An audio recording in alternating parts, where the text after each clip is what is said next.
Thousands of people are protesting across Egypt, calling on President Abdel Fattah el-Sisi to resign. Several people have been arrested at protests in the capital, Cairo.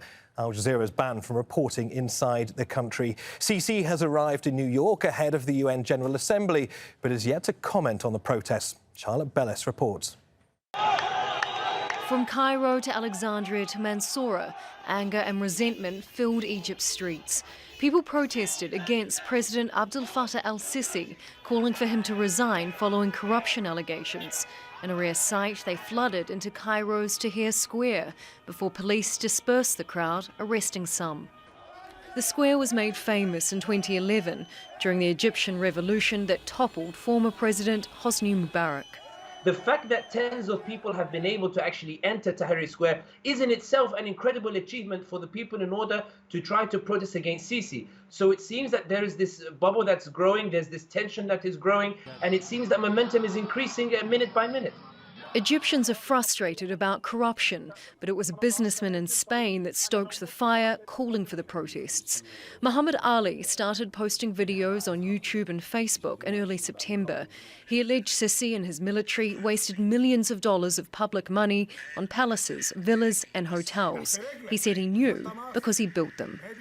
Why spend a huge amount of money building these houses? I never understood his decision. The problem was that Sisi's wife didn't want to sleep in the same home where Mubarak's wife stayed. Sisi's taken low-level corruption to a new level. I built 5 villas for Sisi's aides and a palace for the president in a military camp in Cairo.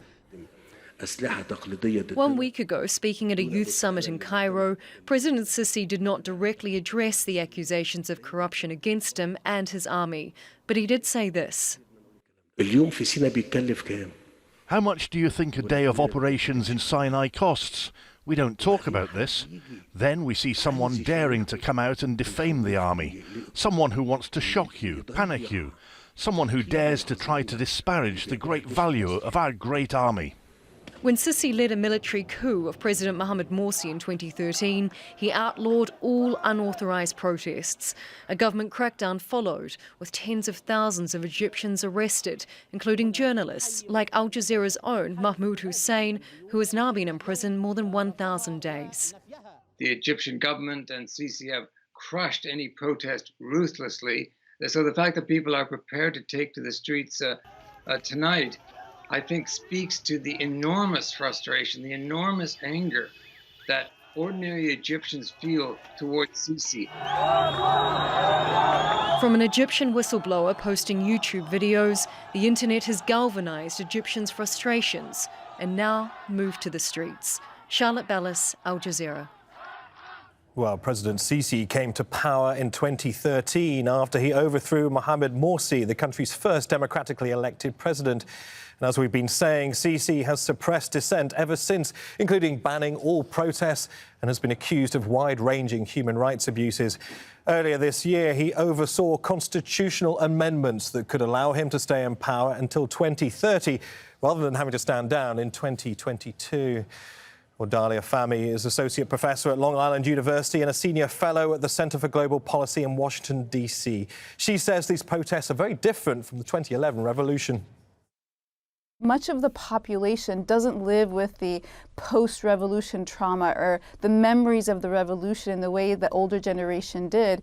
You have a group of young people coming in with a different set of demands and different kinds of understanding of a future possibility. So those on the streets today are very different than the ones that were there 8 years ago. If we look at the economic situation in Egypt, in 2013, poverty rates were about 20%. 2019, they're upwards of 33%. And according to the World Bank, they're actually 60%.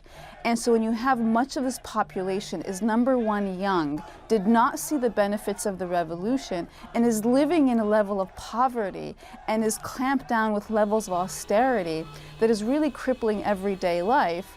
And then on the one hand, you have these media blitzes and releases of videos from a man named Mohamed Ali, who is supposedly a regime insider, who's not just revealing a level of corruption and government mismanagement, but is also showing the people that while the president asks you to sacrifice, while austerity measures are increasing, and while opportunities for young people are really decreasing, he and his family are living a very lavish lifestyle. So we could be at a crescendo moment that leads to people to break through the fear barrier, or this could be a moment where the regime is actually allowing these protests to happen to a certain extent.